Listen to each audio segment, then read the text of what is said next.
പ്രിയപ്പെട്ട ജനാർദ്ദൻ മാഷ്, ആദരണീയനായ അപ്പുക്കുട്ടൻ മാഷ്, സ്വാഗതം ആശംസിച്ച പ്രിയപ്പെട്ട സഹോദരൻ മുരളി, ബഹുമാന്യരായ സുഹൃത്തുക്കളെ,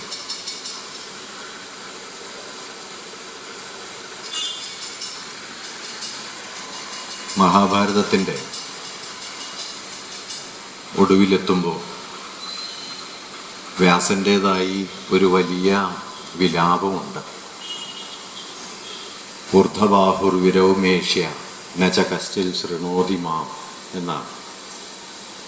ഞാൻ ഇരുകൈകളും ഉയർത്തി വിലപിക്കുന്നു, ആരും ഇത് കേൾക്കുന്നില്ലല്ലോ എന്ന ഒരു വിലാപം.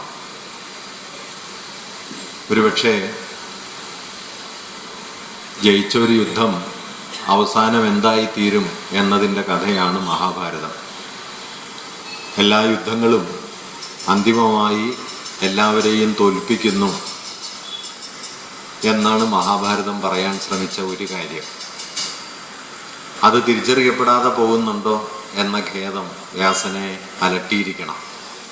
നച കശ്ചിൽ ശൃണോതി മാം, ആരും ഇത് കേൾക്കുന്നില്ലല്ലോ. ചരിത്രത്തിൽ ഈ ഏകാന്തമായ ഇത്തരം വിലാപങ്ങൾ പല ആവർത്തിക്കുന്നത് നാം കേൾക്കുന്നുണ്ട്. അവസാന കാലത്ത് ഗാന്ധിജി ഒറ്റയ്ക്കായിരുന്നു. തൻ്റെ പ്രാർത്ഥനാ യോഗങ്ങളിലൊക്കെ അദ്ദേഹം ടാഗോറിൻ്റെ വളരെ പ്രസിദ്ധമായ 2 വരികൾ ഉദ്ധരിച്ചുകൊണ്ടാണ് യോഗം അവസാനിപ്പിക്കാറുള്ളത്. നിങ്ങൾ പറയുന്നത് ആരും കേൾക്കുന്നില്ലെങ്കിൽ തനിയെ നടക്കുക എന്നാണ്. അദ്ദേഹം തനിച്ചായിരുന്നു എന്ന് നമുക്കറിയാം. ഗുരുവിനും ഒരർത്ഥത്തിൽ ഇങ്ങനെ ഒരു ദുഃഖമുണ്ടായിരുന്നു.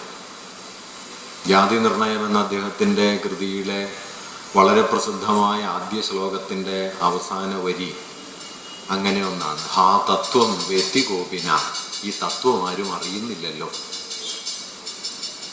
മനുഷ്യാണാം മനുഷ്യത്വം ജാതൃഗോത്രം ഗവാമ്യഥാം ന ബ്രാഹ്മണാതിരസൈവം ഹാ തത്വം വേത്തി കോപിന.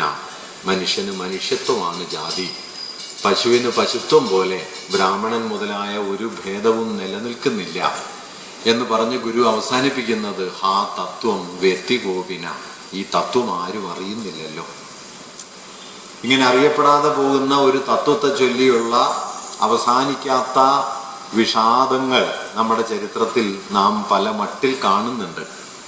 ഇന്ന് ഗുരുവിനെ കുറിച്ച് ആലോചിക്കുമ്പോൾ 1 നൂറ്റാണ്ട് മുമ്പ് ഗുരു തിരിച്ചറിയപ്പെടാതെ പോകുന്ന ഈ തത്വത്തെക്കുറിച്ച് വേദനാപൂർവം പറഞ്ഞത് എത്രയോ കൂടുതൽ സംഗതമായിരിക്കുന്നു എന്ന് നമുക്ക് കാണാൻ കഴിയും. അദ്ദേഹത്തിൻ്റെ ആശയങ്ങൾ എമ്പാടും ഇവിടെ ആവർത്തിക്കുന്നുണ്ട്, എമ്പാടും ഉരുവിടുന്നുണ്ട്. കേരളം രൂപപ്പെട്ടത് ഗുരുവിൻ്റെ ബലത്തിലാണ് എന്ന് നിരന്തരം പറയുന്നുണ്ട്. എല്ലായിടത്തും ഗുരുവിൻ്റെ പ്രതിമകൾ, ആചാരങ്ങളൊക്കെ നരങ്ങേറുന്നുണ്ട്. പക്ഷേ ഗുരു ഉയർത്തിപ്പിടിക്കാൻ ശ്രമിച്ച, ഗുരു അവതരിപ്പിക്കാൻ ശ്രമിച്ച ഗുരുവിൻ്റെ വലിയ ജീവിത ദർശനം ഏതാണ്ട് സമ്പൂർണമായി തിരസ്കരിക്കപ്പെട്ട് കഴിഞ്ഞ ഒരു കാലത്താണ് നാം നിൽക്കുന്നത്. ആ തിരസ്കാരത്തിൻ്റെ അവസാന പടിയിലാണ് ഗുരു ഒരു ഹിന്ദു മത നവോത്ഥാനത്തിൻ്റെ നേതാവായിരുന്നു എന്ന വാദത്തിലേക്ക് കൊണ്ടുവന്ന് ഇന്ത്യയിലെ ഹൈന്ദവ നവീകരണത്തിന് നേതൃത്വം നൽകിയ ഒരു കൂട്ടം ആളുകളിൽ പ്രധാനിയായ ഒരാളാണ് നാരായണ ഗുരു എന്ന വാദമായി ഇപ്പോൾ അവതരിച്ചുകൊണ്ടിരിക്കുന്നത്. അത് ഗുരുവിന് നൽകാവുന്ന, ഗുരുവിനോട് ചെയ്യാവുന്ന വലിയ നിന്ദകളിലൊന്നാണ്. ഗുരുവിനോട് ഒരുപാട് അപരാധങ്ങൾ ചെയ്താണ് നാം ഇതുവരെ എത്തിയത് എന്ന് നമുക്കറിയാം. ആ അപരാധങ്ങളുടെ പരമ്പരയിലെ അവസാനത്തെ ഒന്നായിട്ടാണ് അദ്ദേഹത്തെ ഒരു ഹിന്ദു സന്യാസിയായി അവതരിപ്പിച്ച്, അങ്ങനെ അവതരിപ്പിക്കുക മാത്രമല്ല അക്രമോത്സുകവും അന്യമത വിദ്വേഷത്തിൽ അധിഷ്ഠിതവുമായ മതവർഗീയതയുടെ പ്രചാരക വേഷത്തിൽ അദ്ദേഹത്തെ പ്രതിഷ്ഠിക്കാം എന്ന മട്ടിൽ ഇന്ന് കേരളത്തിൽ അരങ്ങേറിക്കൊണ്ടിരിക്കുന്ന പ്രചാരണ പ്രവർത്തനങ്ങൾ, അത് ഈ ഗുരുനിന്ദയുടെ അവസാനത്തെ ആവിഷ്കാരങ്ങളിലൊന്നാണ്. ഗുരു എന്താണ് ചെയ്തത് എന്ന് ആലോചിക്കുമ്പോൾ വാസ്തവത്തിൽ എന്തായിരുന്നു നമ്മുടെ നവോത്ഥാനത്തിൻ്റെ ആഭ്യന്തര പ്രകൃതം എന്ന് നാം ആലോചിക്കേണ്ടതുണ്ട്. ഇവിടെ നേരത്തെ സൂചിപ്പിച്ചതുപോലെ കേരളീയ നവോത്ഥാനത്തിൻ്റെ ഒരു നായകസ്ഥാനമാണ് നാരായണ ഗുരുവിനുള്ളത്. ഈ നായകസ്ഥാനത്ത് നിലകൊള്ളുന്ന നാരായണ ഗുരു എങ്ങനെയാണ് ഇന്ത്യയുടെ നവോത്ഥാന പ്രക്രിയയുടെ ചരിത്രത്തിൽ, കേരളത്തിൻ്റെയും നവോത്ഥാനത്തിൻ്റെ ചരിത്രത്തിൽ സവിശേഷമെന്നോ അനന്യമെന്നോ പറയാവുന്ന ഒരു സ്ഥാനത്ത് നിലകൊള്ളുന്നത് എന്ന് നാം ആദ്യം ആരായേണ്ടതുണ്ട്. കാരണം എങ്കിലും മാത്രമാണ് ഗുരു മുമ്പോട്ട് വച്ച മതദർശനത്തിൻ്റെ, ഗുരുവിൻ്റെ ദൈവബോധത്തിൻ്റെ ഒക്കെ സവിശേഷമായ ഉള്ളടക്കത്തെ നമുക്ക് തിരിച്ചറിയാനായിട്ട് കഴിയുകയുള്ളൂ. ഗുരുവിനൊരു മതമില്ലായിരുന്നു എന്നോ ഗുരുവിന് ദൈവബോധമില്ലായിരുന്നു എന്നോ നാം വാദിക്കുന്നതിൽ അർത്ഥമൊന്നുമില്ല. ഗുരു ഇത് രണ്ടും ഉള്ള ആളായിരുന്നു. അദ്ദേഹം മതദർശനമുള്ള ആളായിരുന്നു, ദൈവദർശനമുള്ള ആളായിരുന്നു. പക്ഷെ ആ മതദൈവ ദർശനങ്ങളുടെ അനന്യത അദ്ദേഹത്തെ മതത്തിൻ്റെ സാമ്പ്രദായികമോ ഔപചാരികമോ ആയ അതിർത്തികളിൽ നിന്ന് വളരെ ദൂരം മുമ്പോട്ട് കൊണ്ടുപോയിട്ടുണ്ടായിരുന്നു. അതെങ്ങനെ എന്നറിയുന്നതിന് അദ്ദേഹത്തെ തന്നെ കൂടുതൽ സൂക്ഷ്മമായിട്ട് നോക്കേണ്ടതുണ്ട്. ഒരർത്ഥത്തിൽ ഗുരുവിനെ കുറിച്ച് വളരെ മുമ്പ് അഴീക്കോട് മാഷ് എഴുതിയ ഒരു പുസ്തകത്തിന് അദ്ദേഹം നൽകിയ ശീർഷകം ഗുരുവിൻ്റെ ദുഃഖം എന്നാണ്. കാരണം ഗുരു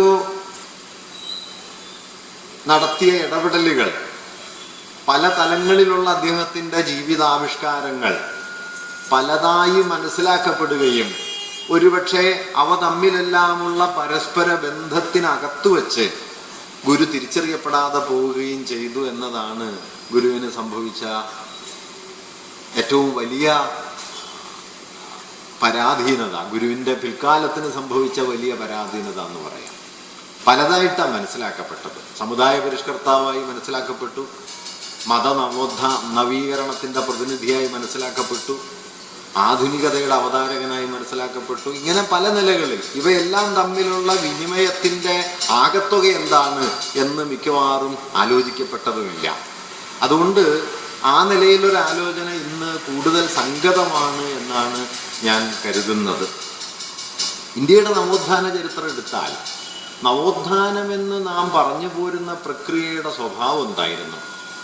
വാസ്തവത്തിൽ ഇന്ത്യയുടെ സാമൂഹ്യ ചരിത്രകാരന്മാർ ഇന്ത്യയിലെ നവോത്ഥാനത്തെ അങ്ങനെ വിളിക്കണമോ എന്നതിനെക്കുറിച്ച് വലിയ സംശയമുള്ളവരാണ്. പല പണ്ഡിതന്മാരും അതിനെ നവോത്ഥാനമെന്ന് വിളിക്കുന്നത് സംഗതമല്ല എന്ന് കരുതുന്നവരാണ്.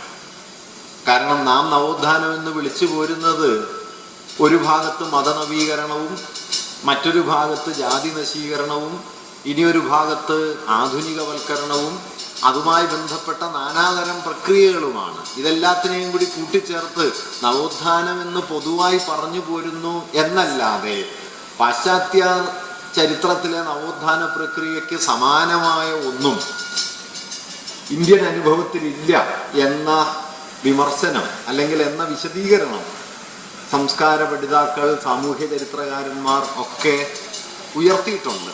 എന്നു മാത്രമല്ല, നവോത്ഥാനമെന്ന് നാം വിളിക്കുന്ന പ്രക്രിയക്കകത്ത് പലപ്പോഴും മതപുനരുജ്ജീവനവാദപരമായ പല അംശങ്ങളും ഉണ്ടായിരുന്നു എന്നുള്ള വിമർശനം ഉണ്ടായിട്ടുണ്ട്.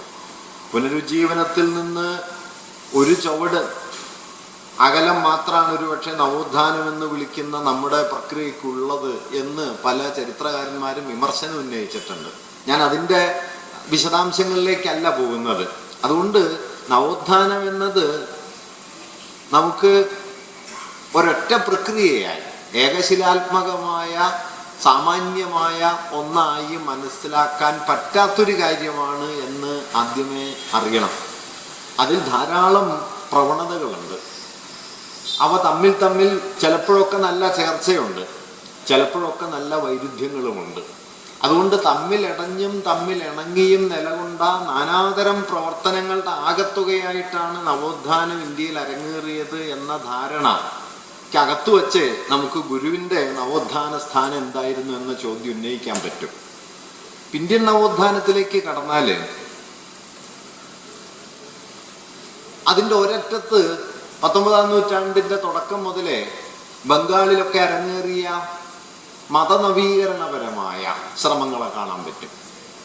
ആധുനികമായ ഒരു മതമായി ഹിന്ദു മതത്തെ രൂപാന്തരപ്പെടുത്താനുള്ള, അതിന് പര്യാപ്തമായ മട്ടിൽ ജാതിയെ തേച്ചുമിനുക്കി പരിഷ്കരിക്കാനുള്ള അങ്ങനെ ജാതി വൈരുദ്ധ്യങ്ങളില്ലാത്ത ഒരു സുഘടിത യുക്തിഭദ്ര മതമായി ഹിന്ദുമതത്തെ രൂപപ്പെടുത്താനുള്ള ശ്രമങ്ങളുടെ ഒരു ധാര നവോത്ഥാനത്തിലുണ്ട്. ദയാനന്ദ സരസ്വതിയോ ഈശ്വരചന്ദ്ര വിദ്യാസാഗറോ രാജാറാം മോഹൻ റോയിയോ ഒക്കെ ഏറെക്കുറെ പ്രവർത്തിക്കുന്നത് ഇത്തരം താല്പര്യങ്ങൾക്കകത്താണെന്ന് പറയാം. കേരളത്തിൽ നോക്കിയാൽ വേണമെങ്കിൽ ചട്ടമ്പി സ്വാമി പോലും അങ്ങനെ താല്പര്യങ്ങൾക്കകത്ത് പ്രവർത്തിക്കുന്നുണ്ട് എന്ന് കാണാൻ പറ്റും. അതൊരു തെറ്റൊന്നുമല്ല, മറിച്ച് ജാതി വൈരുദ്ധ്യങ്ങളും ആചാരപരമായ പ്രാകൃതത്വങ്ങളും ഒക്കെ നിലനിൽക്കുന്ന ഒരു മതം എന്നതിനും പകരം ആധുനികമായ യുക്തിബോധമുള്ള ആധുനികമായ മൂല്യങ്ങളെ ഉൾക്കൊള്ളുന്ന ഒന്നായിട്ട് ഹിന്ദുമതത്തെ മാറ്റുക. അതിന് പറ്റുന്ന മട്ടിൽ വിധവാ വിവാഹത്തെ കൊണ്ടുവരിക, ബാല്യവിവാഹത്തെ നിഷേധിക്കുക, ജാതി വൈരുദ്ധ്യങ്ങളെ കഴിയുന്നത്ര തുടച്ചു നിൽക്കുക, അയിത്തം അങ്ങനെയുള്ള ആചാരവിശേഷങ്ങൾ ഇല്ലാണ്ടാക്കുക, ഇങ്ങനെയുള്ള ശ്രമങ്ങൾ. ലളിതമായിട്ട് പറഞ്ഞാൽ ഹിന്ദുമത നവീകരണം എന്ന താല്പര്യത്തോടെ പ്രവർത്തിക്കുന്ന താരതമ്യേന പുതിയതായി വികസിച്ചു വന്ന കൊളോണിയൽ മധ്യവർഗത്തിൻ്റെയും സവർണ ബ്രാഹ്മണ സമൂഹത്തിൻ്റെയും താല്പര്യങ്ങൾ കൂടിക്കലർന്ന് നിൽക്കുന്ന ഒരു പ്രവൃത്തി മണ്ഡലമാണ് ഈ ധാര. ഇങ്ങനെ ഒരു ധാര നവോത്ഥാനത്തിൻ്റെ അങ്ങേ തലപ്പാണ്. നവോത്ഥാനത്തെ നമ്മളൊരു സ്പെക്ട്രമായി സങ്കല്പിച്ചാൽ, ഒരു വർണ്ണരാജിയായിട്ട് സങ്കല്പിച്ചാൽ അതിൻ്റെ അങ്ങേ തലപ്പ് ഇതാണ്.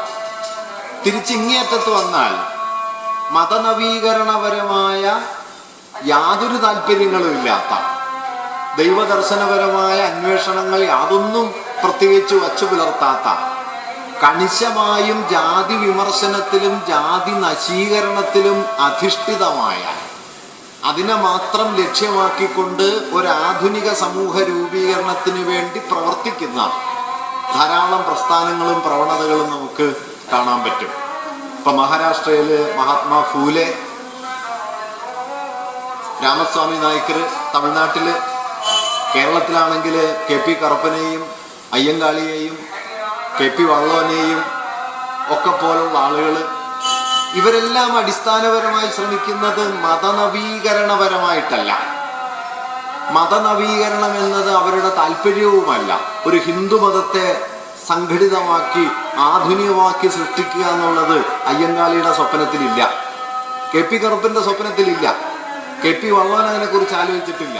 മറിച്ച് ജാതി നശിക്കുക, ജാതിയെ ഇല്ലാണ്ടാക്കി ഒരാധുനിക സമൂഹമായി തങ്ങളുടെ സമുദായത്തെ മാറ്റുക, അതിന് പര്യാപ്തമായ വിധത്തിൽ സംഘടിപ്പിക്കുക. ഇതായിരുന്നു നമ്മുടെ ഈ മാതിരിയുള്ള ധാരാളം പ്രസ്ഥാനങ്ങളുടെ താല്പര്യം. ഇത് നവോത്ഥാനം എന്ന് വിളിക്കുന്നതിൻ്റെ ഇങ്ങേ തലപ്പാണ്. ജാതി നശീകരണപരവും ആധുനിക സമൂഹ രൂപീകരണം ലക്ഷ്യം വെച്ചുകൊണ്ടുള്ളതുമായ സംഘാടനങ്ങളും സംഘടിത പ്രവർത്തനങ്ങളും. ഈ രണ്ടറ്റങ്ങൾ നമുക്ക് കാണാൻ പറ്റും. അങ്ങനെ ഒരു ഭാഗത്ത് സവർണവും മതനവീകരണപരവും ദൈവവിചാരപരവുമായ ഒരു ധാരയാണെങ്കിൽ, ഇങ്ങേ മറുഭാഗത്ത് മത താല്പര്യങ്ങൾ ഏതുമില്ലാത്ത തികച്ചും ജാതി നശീകരണപരമായ ആധുനികമായൊരു സമൂഹ രൂപീകരണം ലക്ഷ്യം വെച്ചുകൊണ്ടുള്ള പ്രവർത്തനങ്ങളാണ് നവോത്ഥാനത്തിൻ്റെ കീഴാളധാര എന്ന് നാം പൊതുവെ പറയുന്ന പ്രസ്ഥാനങ്ങൾ ഉയർത്തിക്കൊണ്ടുവന്നിട്ടുള്ളത്. അതുകൊണ്ട് ഞാൻ പറയുന്നത്, ഇന്ത്യൻ നവോത്ഥാനത്തെ ആകമാനം ഇന്ന് ഹിന്ദുത്വവാദം ചെയ്യാൻ ശ്രമിക്കുന്ന ഏറ്റവും പ്രധാനപ്പെട്ട തന്ത്രം നവോത്ഥാനത്തെ ആകമാനം ഹിന്ദുമത നവീകരണവുമായിട്ട് കൂട്ടിയിണക്കുക എന്നുള്ളതാണ്. ഇത് അങ്ങേയറ്റ അവാസ്തവമായ കാര്യമാണ്. അയ്യങ്കാളിക്കോ കറുപ്പൻ മാഷ്ക്കോ വള്ളോനോ അല്ലെങ്കിൽ പൊയ്കയിലപ്പച്ചനോ പാമ്പാടി ജോൺ ജോസഫിനോ ഒന്നും ഹിന്ദുമതം എന്നത് താല്പര്യ വിഷയമേ ആയിരുന്നില്ല. അവരുടെ ചർച്ചയിൽ ഒരിക്കലും ഹിന്ദുമതത്തെ രക്ഷപ്പെടുത്തുക എന്നുള്ളൊരാശയം വന്നിട്ടേ ഇല്ല. പക്ഷെ ഇന്ന് ഹിന്ദുത്വം ചെയ്യാൻ ശ്രമിക്കുന്നത് അങ്ങേ തലപ്പിലുള്ള ദയാനന്ദ സരസ്വതി മുതൽ ആര്യസമാജാണ് ശുദ്ധീകരണ പ്രസ്ഥാനം വഴി ഗർവാപസിക്ക് തുടക്കം കുറിച്ചതെന്ന് വേണമെങ്കിൽ പറയാം. എങ്ങനെയാണ് ഹിന്ദു മതത്തിലേക്ക് ആളെ കൊണ്ടുവരിക എന്നതിന് ആദ്യത്തെ ചില വ്യവസ്ഥകൾ ഉണ്ടാക്കുന്നത് ആര്യസമാജാണ്. അങ്ങനെ ആര്യസമാജം മുതൽ കറുപ്പൻ മാഷ് വരെയോ കെ പി വള്ളോൻ വരെയുള്ള എല്ലാവരും ഒത്തുചേർന്നുണ്ടാക്കിയ ഒരു നവോത്ഥാനമാണ്. ഒന്നാണ് ഇന്ത്യൻ നവോത്ഥാനം അതിൻ്റെ അടിസ്ഥാന ലക്ഷ്യം ഹിന്ദു മതത്തിൻ്റെ രൂപപ്പെടുത്തലോ നവീകരണമോ ആണ് എന്ന അങ്ങേയറ്റം ചരിത്രവിരുദ്ധമായ ഒരാശയത്തെയാണ് ഇന്ന് ഹിന്ദുത്വവാദം ഏറ്റവും ശക്തമായി ഉയർത്തിക്കൊണ്ടിരിക്കുന്നത്. ഇത് സൂക്ഷ്മമായിട്ട് നാം തിരിച്ചറിയേണ്ടതാണ്. ഇതിലേക്ക് അംബേദ്കർ അടക്കമുള്ള ആളുകളെ ഇതിൻ്റെ വക്താക്കളോ പ്രതിനിധികളോ ആക്കി മാറ്റാനുള്ള ശ്രമം നടക്കുന്നുണ്ട്. ഇപ്പോൾ ഇന്ത്യയിലെ ഹിന്ദുമത നവീകരണത്തിൻ്റെ ജാതിയുടെ ആ വൈരുദ്ധ്യങ്ങളെ ഇല്ലാതാക്കിക്കൊണ്ട് ഹിന്ദുമതത്തെ നവീകരിക്കാൻ ശ്രമിച്ച ഒരാളായിട്ട് അംബേദ്കറെ അവതരിപ്പിക്കുന്നു. വാസ്തവത്തിൽ അംബേദ്കർ എടുത്ത നിലപാട് എന്താണെന്ന് വെച്ച് കഴിഞ്ഞാൽ, ഇപ്പൊ ഗാന്ധി അംബേദ്കറും തമ്മിലുള്ള തർക്കത്തിന്റെ അടിസ്ഥാന പ്രശ്നം എന്താണെന്ന് വെച്ചാൽ, ജാതി ഹിന്ദു മതത്തിനകത്ത് വെച്ച് പരിഹരിക്കാമെന്നാണ് ഗാന്ധിജി കരുതിയത്. അംബേദ്കർ പറഞ്ഞത് ഹിന്ദുമതം എന്ന് പറഞ്ഞാൽ ജാതിയാണ്, ജാതി ഇല്ലെങ്കിൽ പിന്നെ ഹിന്ദുമതമില്ല. അതുകൊണ്ട് ഹിന്ദുമതത്തിന് ജാതി പരിഹരിക്കാൻ പറ്റില്ല. ഹിന്ദുമതത്തിന്റെ ഭൗതികാസ്പദം, ഭൗതിക അടിസ്ഥാനം ജാതിയാണ്. അതുകൊണ്ടാണ് ഞാനൊരു ഹിന്ദുവായിട്ട് ജനിച്ചെങ്കിലും ഞാനൊരു ഹിന്ദുവായിട്ട് മരിക്കില്ല എന്ന് പറഞ്ഞ് അദ്ദേഹം ബുദ്ധമതത്തിലേക്ക് മാറിയത്. ബുദ്ധമതത്തെ ഹിന്ദുമതത്തിന്റെ ഭാഗമാക്കാൻ ദീർഘകാലമായി ശ്രമമുണ്ട്. ഇപ്പോൾ അത് സംഘടിതമായിട്ടുണ്ട്. അടുത്ത കൊല്ലം മുതൽ ബുദ്ധപൂർണിമ ആഘോഷിക്കാനായിട്ട് സംഘപരിവാർ തീരുമാനിച്ചിട്ടുണ്ട് എന്ന് നിങ്ങൾ കഴിഞ്ഞ 1-2 ആഴ്ചയിലെ പത്രങ്ങളിൽ കാണാൻ പറ്റും. ബുദ്ധപൂർണിമ ആഘോഷിക്കാൻ ഇതിപ്പോൾ തുടങ്ങിയതല്ല കേട്ടോ. നിങ്ങൾ ഗീതഗോവിന്ദത്തിന്റെ ആരംഭ ശ്ലോകം വായിച്ചാൽ ദശാവതാരങ്ങളെ കുറിച്ച് പറയുമ്പോൾ കാരുണ്യമാതന്വതേ എന്ന് പറഞ്ഞ് ബുദ്ധനെ അന്ന് മുതലേ ഉൾപ്പെടുത്തുന്നുണ്ട്. വിഷ്ണുവിന്റെ 10 അവതാരങ്ങളിലൊന്നായിട്ട് ബുദ്ധനെ ഉൾച്ചേർക്കാനുള്ള ശ്രമം ഏതാണ്ട് 11-ാം നൂറ്റാണ്ട് 12-ാം നൂറ്റാണ്ട് മുതലുണ്ട്. പക്ഷെ അതൊരു സംഘടിത ശ്രമമാക്കി ഇപ്പം മാറ്റുകയാണ്. ഞാൻ പറഞ്ഞു വന്ന ആശയം എന്താന്ന് വെച്ച് കഴിഞ്ഞാൽ, ഇങ്ങനെ വളരെ കൃത്രിമമായ ഒരു ഹിന്ദു മത സങ്കല്പത്തെ, ചരിത്രത്തിൽ ഇല്ലാത്ത ഒരു ഹിന്ദു മതത്തെ ഉണ്ടാക്കിയെടുത്ത് അതിൻ്റെ നവീകരണമാണ് ഇന്ത്യൻ നവോത്ഥാനത്തിൻ്റെ ആകമാനമായ കേന്ദ്ര ദൗത്യം എന്ന് സങ്കല്പിച്ച് പറഞ്ഞുറപ്പിച്ച് ആ കേന്ദ്ര ദൗത്യം പല രൂപത്തിൽ നിറവേറ്റിയ ആളുകളാണ് ദയാനന്ദ സരസ്വതി മുതൽ KP വള്ളോൻ വരെ അല്ലെങ്കിൽ അയ്യങ്കാളി വരെ എന്ന യുക്തിയാണ് ഇന്നിപ്പോ ഹിന്ദുത്വത്തിന്റെ വക്താക്കൾ കൊണ്ടു നടക്കുന്നത്. ഇതിന്റെ ഭാഗമായിട്ട് ഇപ്പൊ ഞങ്ങളുടെ നാട്ടിൽ ഹിന്ദു ഐക്യവേദി ഒട്ടിച്ച പോസ്റ്ററിൽ AKGയുടെ പടം വരെ ഉണ്ട്. വലിയ സമരം, വലിയ സത്യാഗ്രഹത്തിൽ AKG ഉണ്ട്, ഗുരുവായൂർ സമരത്തിൽ AKG ഉണ്ട്. അത് ഹിന്ദുമതത്തെ പരിഷ്കരിക്കലാണ്, ഹിന്ദുമതത്തിലെ ജാതി വൈരുദ്ധ്യങ്ങളെ പരിഷ്കരിക്കലാണ്. അതുകൊണ്ട് കൃഷ്ണപിള്ളയും AKGയും ഒക്കെ ഹിന്ദു നവോത്ഥാന നായകന്മാരായി മാറിത്തീരുന്ന ഒരു യുക്തിയെ പടിപടിയായി കെട്ടിപ്പടുത്തുകൊണ്ടാണ് ഇന്ന് ഹിന്ദുത്വ രാഷ്ട്രീയം അതിൻ്റെ പുതിയ ഒരു സാംസ്കാരിക അജണ്ട വികസിപ്പിച്ചുകൊണ്ടിരിക്കുന്നത് എന്ന് നമ്മൾ കാണേണ്ടതുണ്ട്. വാസ്തവത്തിൽ എന്തായിരുന്നു നവോത്ഥാനം എന്ന് ചോദിച്ചാൽ, ഞാൻ നേരത്തെ പറഞ്ഞതുപോലെ സവർണ ബ്രാഹ്മണിക മധ്യവർഗ താല്പര്യങ്ങൾ മുതൽ കീഴാള ജനതയുടെ ജാതി നശീകരണത്തിനായുള്ള മതപരമായ താല്പര്യങ്ങൾ ഏതുമില്ലാത്ത സംഘടിത ശ്രമങ്ങൾ വരെ ഒരു ഭാഗത്തും, കൊളോണിയൽ ഭരണത്തിന്റെ ഭാഗമായിട്ടുണ്ടായ പുതിയ കച്ചവടവും തോട്ടം കൃഷിയും പുതിയ വാണിജ്യ ബന്ധങ്ങളും സാമ്പത്തിക വിനിമയങ്ങളും അച്ചടിയുടെ വ്യാപനവും മുതൽ മിഷണറി പ്രവർത്തനങ്ങൾ വഴി ഉണ്ടായിട്ടുള്ള സാമൂഹ്യ നവീകരണവും വിദ്യാഭ്യാസ വ്യാപനവും വരെ മറുപുറത്തുമായി പടർന്നു കിടക്കുന്ന നാനാതരം പ്രക്രിയകളാണ്, നാനാതരം പ്രഭാവങ്ങളുടെ ആകത്തുകയാണ് നവോത്ഥാനം എന്ന വളരെ അവ്യക്തമായ ഒരു പദം കൊണ്ട് നാം വിശേഷിപ്പിച്ചു പോരുന്നത്. അതുകൊണ്ട് വളരെ ആഭ്യന്തര വൈരുദ്ധ്യങ്ങളുള്ള, ഒരുപാട് സങ്കീർണതകളുള്ള ഒരു പ്രക്രിയയെ സത്താപരമായി മതവൽക്കരിച്ച് അതിനെ ഹിന്ദുത്വത്തിൻ്റെ ആധാരശിലയാക്കുക എന്നതാണ് ഇന്ന് ഹിന്ദുത്വ രാഷ്ട്രീയം ഏറ്റെടുത്തിട്ടുള്ള ഏറ്റവും പ്രധാനപ്പെട്ട സാംസ്കാരിക അജണ്ട. ഈ അജണ്ടയിലേക്കാണ് നാരായണ ഗുരുവിനെ കൂട്ടിവിളക്കാനായിട്ട് ഇപ്പോൾ വലിയ തോതിലുള്ള ശ്രമം നടക്കുന്നത്. നായാടി മുതൽ നമ്പൂതിരി വരെയുള്ള മുഴുവൻ സമുദായങ്ങളെയും കൂട്ടിയിണക്കിക്കൊണ്ട് ഒരു ഹിന്ദു സമൂഹത്തെ ഉണ്ടാക്കുകയും ആ സമൂഹ നിർമ്മിതിയുടെ കേന്ദ്രബിംബമായി നാരായണ ഗുരുവിനെ അവതരിപ്പിക്കുകയും ചെയ്യുക എന്നതാണ് ഇപ്പോഴത്തെ പ്രഖ്യാപിതമായ ലക്ഷ്യം. ഇവിടെ ഒരു കാര്യം കൂടി പറയാനുള്ളത്, വാസ്തവത്തിൽ എന്താണ് ഹിന്ദുമതം? അങ്ങനെ ഒന്നുണ്ടോ? ഈ മതം എന്ന് പറയുന്നത്, ഹിന്ദു എന്നുള്ള വാക്ക് 19-ാം നൂറ്റാണ്ടിൻ്റെ മധ്യദശകങ്ങൾ വരെ മതപരമായ അർത്ഥസൂചനകളോടെ അല്ല ഉപയോഗിക്കുന്നത്.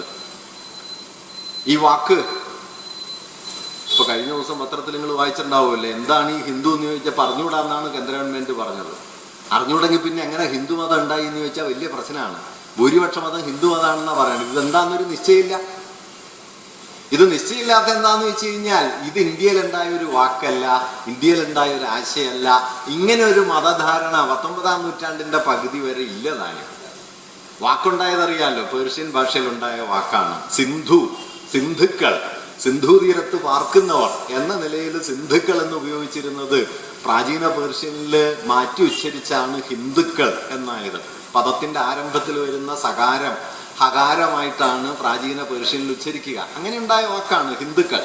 ആ നിലയിൽ ഇത് വലിയ പ്രചാരം നേടിയിട്ടുണ്ട്. 19-ാം നൂറ്റാണ്ടിലൊക്കെ തന്നെ ഇന്ത്യക്കാരെ സൂചിപ്പിക്കാൻ ഹിന്ദുക്കൾ എന്ന വാക്ക് സാമാന്യമായിട്ട് ഉപയോഗിക്കുന്നുണ്ട്. ഇപ്പൊ മാർസ് 1853 ന്യൂയോർക്ക് ഡെയിലി ട്രിബ്യൂണിൽ എഴുതിയ ലേഖനങ്ങളിലൊക്കെ ഇന്ത്യക്കാർ എന്നുള്ള അർത്ഥത്തിൽ ഉപയോഗിക്കുന്ന വാക്ക് ഹിന്ദുക്കൾ എന്നാണ്. അദ്ദേഹം എഴുതുന്നുണ്ട്, ഇന്ത്യയിലെ ഹിന്ദുക്കൾ ഉണർന്നെഴുന്നേറ്റ് ബ്രിട്ടീഷ് മുഖം വലിച്ചെറിയുകയോ ബ്രിട്ടനിൽ തൊഴിലാളി വർഗം അധികാരത്തിലെത്തുകയോ ചെയ്യുന്നത് വരെ ഇന്ത്യൻ ജനതയ്ക്ക് യഥാർത്ഥത്തിൽ മോചനമില്ല എന്നെഴുതിയിട്ടുണ്ട്. പി പരമേശ്വരൻ പിന്നീട് പറഞ്ഞത് ഇന്ത്യ ഹിന്ദുക്കളുടേതാണെന്ന് മാർക്സ് വരെ സമ്മതിച്ചിട്ടുണ്ട്, എന്നിട്ട് മാർക്സിസ്റ്റുകാർ സമ്മതിക്കുന്നില്ല എന്നാണ്. ഇങ്ങനെ പറഞ്ഞിട്ടുണ്ട് പരമേശ്വരൻ പണ്ട്. ഇത് 19-ാം നൂറ്റാണ്ടിലൊക്കെ ഹിന്ദു എന്നുള്ള വാക്കിന് ഈ അർത്ഥമുള്ളൂ, ഇന്ത്യക്കാർ. പിന്നെ ഹിന്ദു ധർമ്മം എന്ന അവ്യക്തമായ ഒരു ആശയമായിട്ട് നിലനിൽക്കുന്നുണ്ട്. എന്താണ് മതമായിട്ടുള്ളത്? മതമായിട്ടുള്ളത് വാസ്തവത്തിൽ ബ്രാഹ്മണ മതമാണ്. ഞാൻ ഈ കാര്യം പറയണത് എന്താ വെച്ചാൽ എങ്ങനെയാണ് ഇത് പിന്നീട് കൂട്ടിഘടിപ്പിക്കപ്പെട്ടതെന്ന് മനസ്സിലാക്കാൻ വേണ്ടിയിട്ടാണ്. മതമായിട്ടുള്ളത് ബ്രാഹ്മണ മതമാണ്. യജ്ഞയാഗങ്ങളുള്ള, വർണ്ണധർമ്മമുള്ള, ജാതി വ്യവസ്ഥയുള്ള, പൗരോഹിത്യ അധികാരമുള്ള ബ്രാഹ്മണ മതമാണ് വേദകാലം മുതൽ പടിപടിയായി ഇന്ത്യയിൽ നിലനിന്നത്. ബുദ്ധമതം അതിനെ വലിയ തോതിൽ ക്ഷീണിപ്പിച്ചു. BC 4-ാം നൂറ്റാണ്ട് മുതൽ AD 4-5 നൂറ്റാണ്ടുകൾ വരെ ബുദ്ധമതത്തിന്റെ കഠിനമായ ആക്രമണം മൂലം വൈദിക മതം വളരെ ദുർബലായി. ആ ദുർബലമായ വൈദിക മതത്തെ ക്രിസ്തുവർഷം 5-ാം നൂറ്റാണ്ടോടെ പുനഃസംഘടിപ്പിച്ച് നവീകരിച്ചുകൊണ്ടാണ് പിന്നീട് ബ്രാഹ്മണ മതം വികസിച്ചു വന്നത്. ഈ ബ്രാഹ്മണ മതം ആണ് പിൽക്കാലത്ത്, ഈ ബ്രാഹ്മണ മതമാണ് മധ്യകാലത്തൊക്കെ നിലനിന്നതും 19-ാം നൂറ്റാണ്ടിലേക്ക് വികസിച്ചു വന്നതും. ഈ ബ്രാഹ്മണ മതത്തിന് പുറത്ത് ഈ ബ്രാഹ്മണ മതമാണ് ജാതി സങ്കല്പങ്ങളെ ഉറപ്പിച്ചത്. വർണ്ണധർമ്മത്തിൽ പെടാത്ത ജാതി വിഭാഗങ്ങളെ ചണ്ടാളന്മാർ എന്ന് പുറത്താക്കിയത് ഈ ബ്രാഹ്മണ മതമാണ്.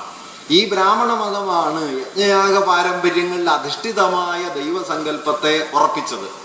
യാഗങ്ങളും പൗരോഹിത്യാധികാരവും ചേർന്നതാണ് ദൈവം. ഈ ബ്രാഹ്മണാധികാരത്തിനെതിരെയാണ് ഇന്ത്യാ ചരിത്രത്തിൽ സുപ്രധാനമായ ആദ്യഘട്ടത്തിൽ ബുദ്ധമതവും മധ്യകാലത്ത് ഭക്തി പ്രസ്ഥാനവും പടനയിച്ചത്, ആധുനിക ഘട്ടത്തിൽ നവോത്ഥാനവും. ഞാൻ പറഞ്ഞു വരുന്നത്, വൈദിക ബ്രാഹ്മണ മതത്തെ യജ്ഞയാഗ പാരമ്പര്യത്തിലും ജാതിയിലും ബ്രാഹ്മണാധിപത്യത്തിലും പൗരോഹിത്യാധികാരത്തിലും അധിഷ്ഠിതമായ ബ്രാഹ്മണ മതത്തിനെതിരെയാണ് ഇന്ത്യയിൽ നടന്ന സുപ്രധാനമായ 3 സാമൂഹ്യ മുന്നേറ്റങ്ങൾ. 1 ബുദ്ധന്റെ നേതൃത്വത്തിൽ വികസിച്ചു വന്നത്, 2 മധ്യകാലത്തെ ഭക്തി പ്രസ്ഥാനം, 3 19-ാം നൂറ്റാണ്ട് അവസാനവും 20-ാം നൂറ്റാണ്ടിന്റെ ആരംഭ പതിറ്റാണ്ടുകളിലും അരങ്ങേറിയ നവോത്ഥാനവും. ഇത് 3ഉം ബ്രാഹ്മണ മതത്തിനെതിരായ വമ്പിച്ച കലാപങ്ങളായിരുന്നു. 19-ാം നൂറ്റാണ്ട് അവസാനമായപ്പോ ബ്രാഹ്മണ മതം വേഷം മാറുകയും ഈ ബ്രാഹ്മണ മതം സ്വയം ഹിന്ദു മതം എന്ന നിലയിൽ പ്രചരിപ്പിക്കാൻ തുടങ്ങുകയും ചെയ്തു. അതിനൊരു കാരണം എന്താന്ന് വെച്ച് കഴിഞ്ഞാൽ ബ്രിട്ടീഷ് കൊളോണിയൽ ഭരണപരിഷ്കാരങ്ങളാണ്. കോളനി ഭരണകൂടം ഇന്ത്യൻ ജനതയെയും പൊതു സംവിധാനങ്ങളെയും മതപരമായി ക്രമീകരിക്കാൻ തുടങ്ങിയപ്പോൾ ആ മതപരമായ ക്രമീകരണത്തിൽ ഇന്ത്യയിലെ ജനവിഭാഗങ്ങളെ മതത്തിന്റെ അടിസ്ഥാനത്തിൽ തിരിക്കേണ്ടി വന്നു. അപ്പോ ക്രിസ്ത്യാനികളുണ്ട്, സിഖുകാരുണ്ട്, മുസ്ലിങ്ങളുണ്ട്, പാഴ്സികളുണ്ട്, ഇങ്ങനെ നാനാതരം മതങ്ങളുണ്ട്. പിന്നെ ആയിരക്കണക്കിന് ജാതികളുണ്ട്. ആയിരക്കണക്കിന് ജാതികളേ ഉള്ളൂ. ഇത് ഏത് മതമാണ് എന്ന പ്രശ്നം വന്നു.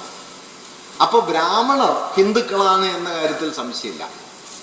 ബ്രാഹ്മണർ ഹിന്ദുക്കളാണ് എന്ന് കരുതുകയും പിന്നെ ആരാണ് ബാക്കി ഹിന്ദു? ആദ്യം ഉണ്ടാക്കിയ മാനദണ്ഡം, കോളനി ഭരണകാലത്ത് ആദ്യം ഉണ്ടാക്കിയ മാനദണ്ഡങ്ങളിലൊന്ന് ബ്രാഹ്മണരോട് സഹവസിക്കാൻ കഴിയുന്നവരാണ് ഹിന്ദുക്കൾ എന്നാണ്. അങ്ങനെ വന്നപ്പോൾ ഹിന്ദുക്കൾ ഇല്ലാണ്ടായി. കാരണം ബ്രാഹ്മണരോടൊപ്പം ഭക്ഷണം കഴിക്കാനോ ക്ഷേത്രത്തിൽ കയറാനോ ഒരുമിച്ച് നടക്കാനോ ഒന്നും കഴിയാത്തവരാണല്ലോ ഇന്ന് ഹിന്ദുമതം എന്ന് വിളിക്കുന്നതിൽ 99%. അന്തരാള ജാതി ഒഴികെ ബാക്കി ആർക്കും കയറിക്കൂടല്ലോ. കേരളത്തിൽ ഇപ്പോൾ എഴുത്തച്ഛൻ എന്ന് പറയുന്നത് അമ്പലത്തിൽ കയറിക്കൂടാത്ത ചക്കാല നായരായിരുന്നു എന്നാണ് ഒരു കഥ. എന്ന് പറഞ്ഞ ഇപ്പോൾ എഴുത്തച്ഛൻ സമാജം തല്ലാൻ വരും കേട്ടോ, അത് വേറെ കാര്യം. എഴുത്തച്ഛൻ സമാജം ഇങ്ങനെ പ്രസംഗിച്ചതിനാണ് തൃശ്ശൂർ KV ബേബിയെ കയ്യേറ്റം ചെയ്യാൻ ശ്രമിച്ചത്. അത് പുതിയൊരു ജാതി ബോധം. എന്തായാലും അങ്ങനെയായിരുന്നു. അത് കഴിഞ്ഞിട്ടാണ് ഈ മാനദണ്ഡം പറ്റില്ല എന്ന് വന്നപ്പോൾ, അതിനെതിരെ വലിയ വിമർശനങ്ങളും മറ്റും ഉയർന്നു വന്നപ്പോൾ പിന്നെ സ്വീകരിച്ചൊരു മാനദണ്ഡമാണ് പ്രത്യക്ഷമായി മറ്റു മതങ്ങളിൽ ഉൾപ്പെടാത്ത ജാതി വിഭാഗങ്ങളൊക്കെ ഹിന്ദു മതത്തിന്റെ ഭാഗമാണ് എന്ന് കരുതാൻ തുടങ്ങിയത്. ഇങ്ങനെ മറ്റു മതങ്ങളിൽ പെടാതെ നിൽക്കുന്ന ജാതി വിഭാഗങ്ങളെയൊക്കെ ഹിന്ദുക്കളായി പരിഗണിച്ചതിന്റെ ഭാഗമായിട്ടാണ് ബ്രിട്ടീഷ് സെൻസസ് റിപ്പോർട്ടുകളിലും ഭരണരേഖകളിലും ഒക്കെ ഹിന്ദു എന്ന മതം പ്രത്യക്ഷപ്പെടാൻ തുടങ്ങുന്നത്. അങ്ങനെ ഹിന്ദു എന്നതൊരു മതരൂപം ആർജിക്കുകയും ഔദ്യോഗിക വ്യവഹാരങ്ങൾ വഴി അത് മതത്തിന്റെ പദവി നേടിക്കൊണ്ട് 19-ാം നൂറ്റാണ്ടിന്റെ രണ്ടാം പകുതിയോടെ ഒരു മതത്തിന്റെ ക്രമത്തിലേക്ക് പതിയെ പതിയെ സ്ഥാപിക്കപ്പെടുകയും ചെയ്തു.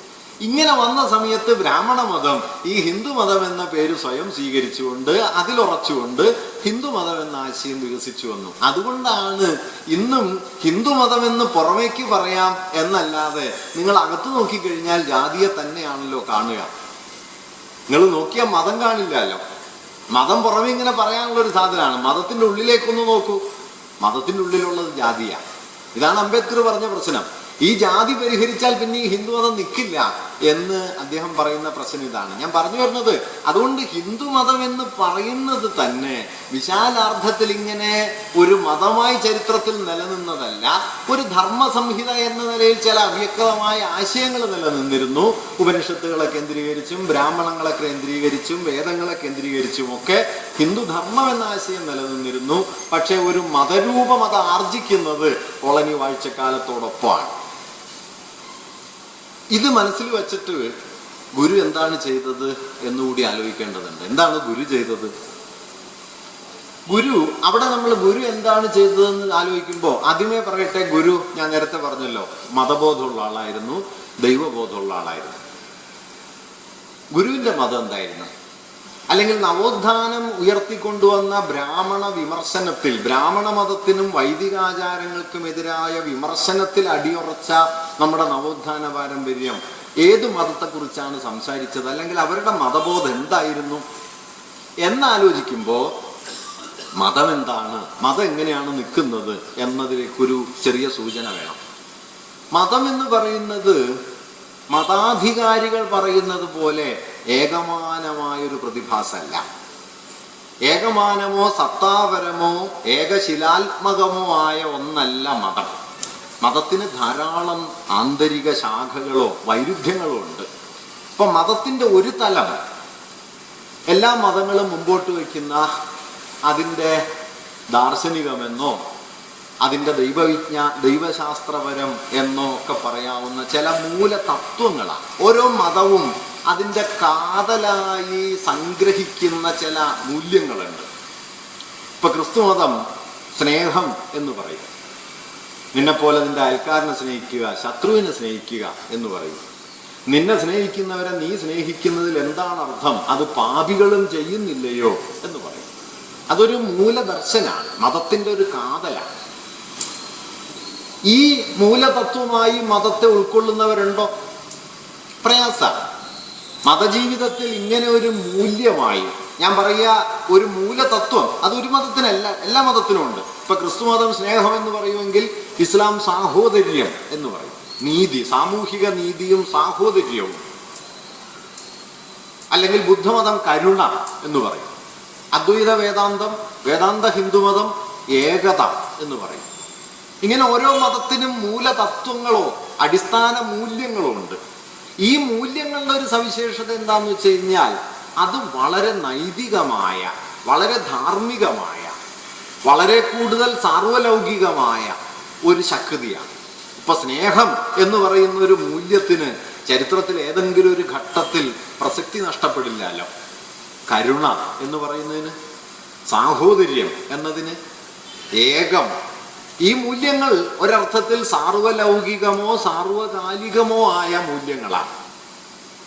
അതുകൊണ്ടാണ് ആ മൂല്യങ്ങളിലൂടെ മതത്തെ ഉൾക്കൊള്ളുന്നവർക്ക് തങ്ങളുടെ മതത്തെ അതിവർത്തിക്കാനും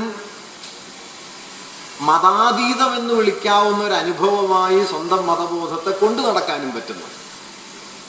ഏകം എന്നതിനെ മതമായി കാണുകയാണെങ്കിൽ പിന്നെ അപ്പുറത്താരുമില്ല, പിന്നെ ശത്രു ഇല്ലല്ലോ.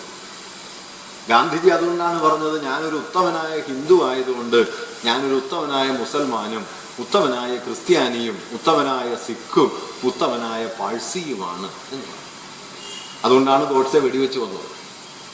കാരണം ഞാനൊരു ഉത്തമനായ ഹിന്ദു ആയിരിക്കുക വഴി ഞാനൊരു മുസൽമാൻ കൂടി ആയിരിക്കുന്നു എന്ന് പറയുന്ന മതാനുഭവത്തെ അതിൻ്റെ ആചാരപരമായ ഉള്ളടക്കമായിട്ടല്ല, അതിൻ്റെ സ്ഥാപന രൂപമായിട്ടല്ല, അതിൻ്റെ പൗരോഹിത്യ വ്യവസ്ഥയായിട്ടല്ല, മതാനുഭവത്തെ അതിൻ്റെ ധാർമ്മികമായ മൂല്യമായി, നൈതിക പ്രേരണയായി ഉൾക്കൊള്ളുക.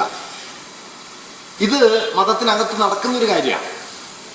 പക്ഷെ വളരെ അപൂർവമായി. മതവിശ്വാസത്തിൽ മഹാഭൂരിപക്ഷവും ഇങ്ങനെയൊന്നുമല്ല. മതജീവിതം ഇങ്ങനെയല്ല. ഏത് മതത്തിന്റെ ചരിത്രം എടുത്താലും ആ മതം അതിൻ്റെ സ്വന്തം മൂല്യമായി നിലക്കൊണ്ടത് ചരിത്രത്തിലുണ്ടോ എന്ന് ചോദിച്ചു കഴിഞ്ഞാൽ മിക്കവാറും പ്രയാസമാണ്. ഇപ്പോ സ്നേഹമാണ് മതം എന്ന് പറഞ്ഞ ക്രിസ്ത്യാനിറ്റിയിൽ എന്താണ് സംഭവിച്ചത്? സ്നേഹമാണ് എന്ന് പറഞ്ഞ ക്രിസ്തുമതം തന്നെയാണ് കുരിശുയുദ്ധം നടത്തിയത്. സ്നേഹമാണ് എന്ന് പറഞ്ഞ ക്രിസ്തുമതം തന്നെയാണ് പിശാചിനി വേട്ടകൾ, ദുർമന്ത്രവാദിനികൾ എന്ന് പറഞ്ഞ സ്ത്രീകളെ ചുട്ടുവന്നത്, ഇൻക്വിസിഷൻസ് നടത്തിയത്, മതദ്രോഹ വിചാരണകൾ നടത്തിയത്. പോയി രണ്ടാം ലോക യുദ്ധകാലത്ത് ക്രിസ്തുമതത്തെ രക്ഷിക്കാനായി ദൈവം അയച്ച രക്ഷാപുരുഷനാണ് മുസോളിനി എന്ന് പറഞ്ഞത് വരെ സഭയാണ്. ശത്രുവിനെ സ്നേഹിക്കണം എന്നായിരുന്നു പ്രമാണം. ലക്ഷക്കണക്കിന് ആളുകളെ ഗ്യാസ് ചേമ്പറിൽ കൊന്നുകൊണ്ടിരിക്കുമ്പോൾ അത് ക്രിസ്തുമതത്തെ രക്ഷിക്കലാണ് എന്ന് മാർപ്പാപ്പയ്ക്ക് തോന്നി, പിയൂസ് 11. അതുകൊണ്ട് സഭയുടെ ജീവിതം സ്നേഹജീവിതാണെന്ന് കരുതിക്കൂടാ. ഒരിക്കലും ആയിട്ടില്ല എന്ന് ഞാൻ പറയണില്ല. ഇന്നിപ്പോ ഫ്രാൻസിസ് മാർപ്പാപ്പ ചെയ്യാൻ ശ്രമിക്കണം എന്താന്ന് വെച്ച് കഴിഞ്ഞാൽ, സഭയെന്ന് പറയുന്നത്, ക്രിസ്തുമതം എന്ന് പറയുന്നത് സഭയല്ല, ക്രിസ്തുമതം എന്ന് പറയുന്നത് സ്നേഹമാണ് എന്ന് വരുത്താൻ കഴിയുമോ എന്നതാണ്. വളരെ ലളിതാണ്. പിയൂസ് 11 മാർപ്പാപ്പയ്ക്ക് ക്രിസ്തുമതം സഭയായിരുന്നു, ഫ്രാൻസിസ് മാർപ്പാപ്പയ്ക്ക് ക്രിസ്തുമതം സ്നേഹമാണ്. ഇത് പുറമേക്ക് ഒരു ചെറിയ വ്യത്യാസമായിട്ട് തോന്നുമെങ്കിലും വാസ്തവത്തിൽ മതത്തിനകത്തുള്ള വമ്പിച്ച ആന്തരിക വൈരുദ്ധ്യമാണ് ഇത്. ഇതെല്ലാ മതങ്ങളിലും ഉണ്ട്, ഏറിയും കുറഞ്ഞു.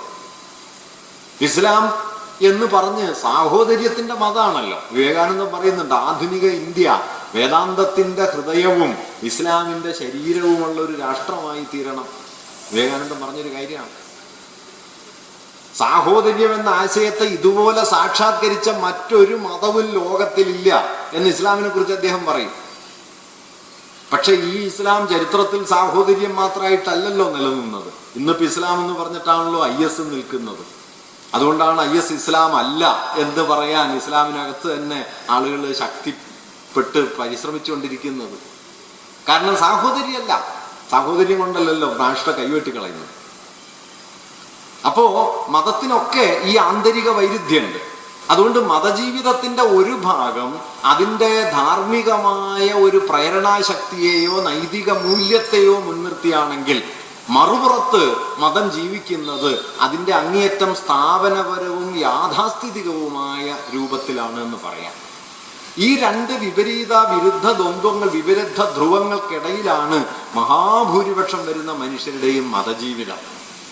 അത് മതത്തിൻ്റെ ധാർമ്മിക പ്രേരണകളാൽ ഒരു ഭാഗത്തും മതത്തിൻ്റെ സ്ഥാപന രൂപങ്ങളാൽ മറുഭാഗത്തും നിരന്തരം സമ്മർദ്ദത്തിന് വിധേയമായി കൊണ്ടിരിക്കുന്നു.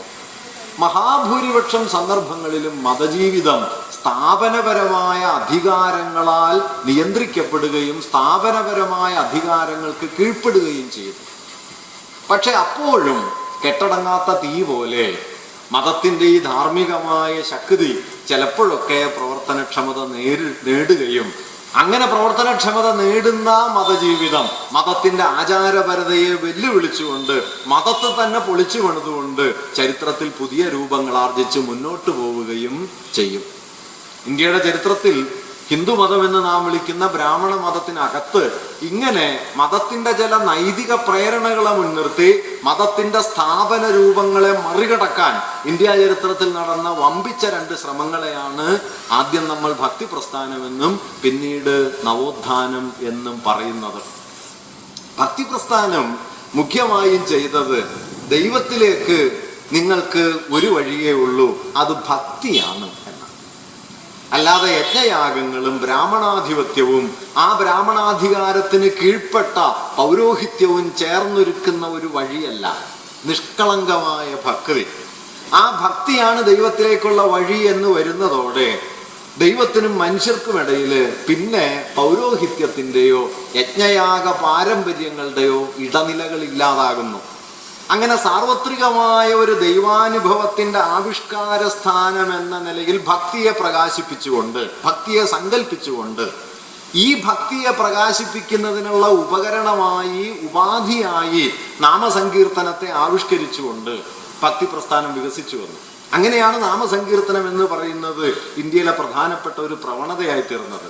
അത് യജ്ഞയാഗ പാരമ്പര്യത്തിൽ ബ്രാഹ്മണാധികാരം പിടിയിലൊതുക്കിയ ദൈവത്തെ, ദൈവാനുഭവത്തെ, മോക്ഷത്തെ മുഴുവൻ മനുഷ്യരിലേക്കും എത്തിക്കുന്നതിനുള്ള ഏറ്റവും നിഷ്കളങ്കവും നിരുപാധികവുമായ ഒരു ഉപാധിയായി വിന്യസിക്കപ്പെട്ട ഒന്നാണ് നാമസങ്കീർത്തനം. അതുകൊണ്ടാണ് ഭക്തിപ്രസ്ഥാന കവികളൊക്കെ തന്നെ, ഭക്തിപ്രസ്ഥാന നായകരൊക്കെ കവികളായി തീർന്നത്. അവരുടെ കവിതകളൊക്കെ ലക്ഷോപലക്ഷം മനുഷ്യർ സന്ധ്യാനാമങ്ങളായും കീർത്തനങ്ങളായും ആലപിച്ച് പോന്നത്. പൗരോഹിത്യാധികാരം പരമപരിശുദ്ധിയോടെ, അത്യന്തമായ ക്രമീകരണങ്ങളോടെ, അക്ഷരം തെറ്റാതെ, ഉച്ചാരണം തെറ്റാതെ ചൊല്ലിപ്പടിച്ച വേദങ്ങളല്ല, വേദമന്ത്രമല്ല, നാടോടിയായ മനുഷ്യർ തങ്ങളുടെ ഈണത്തിലും താളത്തിലും പാടിക്കൊണ്ടേയിരുന്ന അനവധിയായ പ്രാർത്ഥനകൾ, കീർത്തനങ്ങളാണ് ഭക്തിപ്രസ്ഥാനം. ഭക്തിയുടെ കവിത, ഭക്തിപ്രസ്ഥാനത്തിലെ കവിതയും വേദമന്ത്രവും തമ്മിൽ വലിയ വ്യത്യാസമുണ്ട്. വേദം ഉരുവിടാൻ ആർക്കാണ് അധികാരം? വേദം ഉരുവിടാൻ ഓത്തുള്ള നമ്പൂതിരിക്ക് അവകാശം. അങ്ങനെ ഒത്തധികാരമുള്ള, അതായത് വേദം എന്ന് പറയുന്നത് തന്നെ ബ്രാഹ്മണാധികാരത്തിന്റെ ഒരു പരമവിശിഷ്ട കേന്ദ്രമാണ്. മറിച്ച് ഭക്തി കവിത എന്ന് പറയുന്നത്, നാമസങ്കീർത്തനം എന്ന് പറയുന്നത് സമസ്ത മനുഷ്യരിലേക്കും, അതാണ് ഒരു അലക്കുകാരനിലേക്ക്, ഒരു ചെരുപ്പൂത്തിയിലേക്ക്, ഒരു ചണ്ടാളനിലേക്ക് ഒക്കെ ചെന്നു ഭക്തി. സരളദാസനായും നാമദേവനായും തുക്കാറാമായും ഭക്തമീരയായും അനേകം കവികൾ, അവർക്ക് ലക്ഷോപലക്ഷം അനുയായികൾ, അവരുടെ ദൈവാനുഭവത്തിന്റെ ആവിഷ്കാരണത്തിന് ഒറ്റ വഴി, അത് നാമസങ്കീർത്തനം. ഇങ്ങനെ ദൈവത്തെ മതാധികാരത്തിന്, ബ്രാഹ്മണ പൗരോഹിത്യത്തിന്റെ പിടിയിൽ നിന്ന് പുറത്തു കൊണ്ടുവരാൻ ചരിത്രത്തിൽ നടന്ന വലിയ ശ്രമങ്ങളിലൊന്നായിരുന്നു ഭക്തിപ്രസ്ഥാനം. ഇതിന്റെ മറ്റൊരു ദശയിലാണ് നമ്മൾ നവോത്ഥാനത്തെ കാണുന്നത്. നവോത്ഥാനം നാരായണ ഗുരുവിലേക്ക് വന്നാൽ ഗുരു എന്താണ് ചെയ്തത്? വിവേകാനന്ദൻ എന്താണ് ചെയ്യാൻ ശ്രമിച്ചത്? ഗുരു ചെയ്ത അതേ അളവിൽ വിവേകാനന്ദൻ അത് ചെയ്തു എന്ന് ഞാൻ പറയുന്നില്ല. പക്ഷേ താല്പര്യങ്ങൾ തമ്മിൽ ചേർച്ചയുണ്ട്. ഇവർ ചെയ്യാൻ ശ്രമിച്ചത് ലളിതമായി പറഞ്ഞാൽ ഒറ്റ കാര്യമാണ്. വൈദിക ബ്രാഹ്മണ മതം, ആ ബ്രാഹ്മണ മതം തങ്ങളുടെ ദർശന സംഹിതയായി അവതരിപ്പിച്ചിരുന്ന, എന്നാൽ ഒരിക്കൽ പോലും ആചരിച്ചിട്ടില്ലാത്ത അദ്വൈതത്തെ മതാജീവിതത്തിന്റെ, മതാനുഭവത്തിന്റെ അടിസ്ഥാനമാക്കാൻ പറ്റുമോ എന്ന് നോക്കുക. സത്യവ്രതസ്വാമികള് നാരായണഗുരുവിന്റെ പ്രധാന ശിഷ്യന്മാരിൽ ഒരാളായിരുന്നു. ആലുവ അദ്വൈതാശ്രമത്തിൽ സന്യാസി സംഘത്തിലെ ഒന്നാമത്തെ ശിഷ്യനായിട്ട് വന്നത് സത്യവ്രതസ്വാമികളാണ്. സത്യവ്രതനെ കുറിച്ച് ഗുരു പറഞ്ഞത്, സത്യവ്രതന് ജാതി പോയിടത്തോളം എനിക്ക് പോലും ജാതി പോയിട്ടില്ല, ബുദ്ധൻ പോലും സത്യവ്രതന് താഴെയാണ് എന്ന് ഗുരു പറയുന്നുണ്ട്. ആ സത്യവ്രതസ്വാമികള് നാരായണ ഗുരുവിൻ്റെയും ശങ്കരാചാര്യരുടെയും അദ്വൈത വാദത്തെക്കുറിച്ച് പറയുമ്പോൾ, അദ്വൈതത്തെക്കുറിച്ച് പറയുമ്പോൾ പറയുന്ന ഒരു വാക്യം ശ്രദ്ധേയമാണ്. അദ്ദേഹം പറയണത്, ഗുരു അദ്വൈതിയായിരുന്നു, ശങ്കരൻ അദ്വൈതവാദിയായിരുന്നു. ചെറിയ വ്യത്യാസമാണ്, പക്ഷെ ഭയങ്കരമായ വ്യത്യാസമാണ് കേട്ടോ. അദ്വൈതവാദം അദ്വൈതത്തെ ഒരു താർക്കിക പദ്ധതിയായി നിർത്തും. ശങ്കരനാണ് അദ്വൈതം ഉറപ്പിച്ചത്. ഇന്ത്യൻ ദർശനം മുഴുവൻ അദ്വൈതാധിഷ്ഠിതമാണ് എന്ന് പറഞ്ഞ് ഉപനിഷത്തുകളെയും ദശോപനിഷത്തുകളെയും ഭഗവത്ഗീതയെയും ബ്രഹ്മസൂത്രത്തെയും വ്യാഖ്യാനിച്ച് പ്രസ്ഥാനത്രയങ്ങളുടെ വ്യാഖ്യാനത്തിലൂടെ ഇന്ത്യൻ ദർശനത്തെ അദ്വൈതമാക്കി തീർത്തത് ശങ്കരനാണ്. ഭയങ്കരമായ ബുദ്ധിയായിരുന്നു. വിവേകാനന്ദൻ പറയുന്നുണ്ട്, ശങ്കരനെ നോക്കൂ, എന്തൊരു ബുദ്ധിയാണ്, എന്തൊരു പാണ്ഡിത്യമാണ്, എന്തൊരു തർക്കശേഷിയാണ്, പക്ഷെ കാരുണ്യമില്ല. വിവേകാനന്ദന്റെ വാക്കാണ്, കാരുണ്യമില്ല. ബുദ്ധനെ നോക്കൂ, കരുണയുടെ എന്തൊരു പ്രവാഹമാണ്. ഗുരു അവസാന കാലത്തേക്ക് എത്തുമ്പോൾ ദൈവത്തെ കണ്ടത് എങ്ങനെയാന്ന് വെച്ച് കഴിഞ്ഞാൽ, ഗുരുവിൻ്റെ ഒരു കൃതിയുടെ ശീർഷകം നിങ്ങൾ ഓർക്കേണ്ടതാണ്, അനുകമ്പാ ദശകം. എന്താണ് ദൈവം? അനുകമ്പാ ദശകം. അതിൽ ആദ്യത്തെ ശ്ലോകം, ഒരു പീഡ എറുമ്പിനും വരുത്തരുതെന്നുള്ള അനുകമ്പയും സദാ കരുണാകര നൽകുകുള്ളിൽ നിൻ തിരുമൈ വിട്ടകലാത്ത ചിന്തയും എന്നാണ്. ഒരു പീഡ എറുമ്പിനും വരുത്തരുത്. ആദ്യം അതാണ്, ആദ്യ അനുകമ്പയാണ്. പിന്നെയാണ് ദൈവമേ നിന്നെ വിട്ടാത്ത ഒരു മനസ്സും, കരുണാകര നൽകുക ഉള്ളിൽ നിൻ തിരുമൈ വിട്ടകലാത്ത ചിന്തയും. നിന്നെ വിട്ടുപോകാത്തൊരു മനസ്സ് വേണം എന്നുള്ളതിന് മുമ്പ് ഗുരു പറഞ്ഞത് ഒരു പീഡ എറുമ്പിനും നൽകരുത്. ഈ അനുകമ്പയാണ്. അതുകൊണ്ടാണ് ഗുരുവിൻ്റെ ഇത് വളരെ വിപുലമായ ഒരാശയമാണ്. ഞാൻ പറഞ്ഞു വന്നത്, ഇന്ത്യയിലെ ഭക്തിപ്രസ്ഥാന പാരമ്പര്യം വികസിപ്പിച്ചെടുത്ത ദൈവസങ്കല്പത്തിന്റെ കാതൽ ഈ കരുണയും സൗഭാത്രവും ഈ അനുകമ്പയുമാണ്.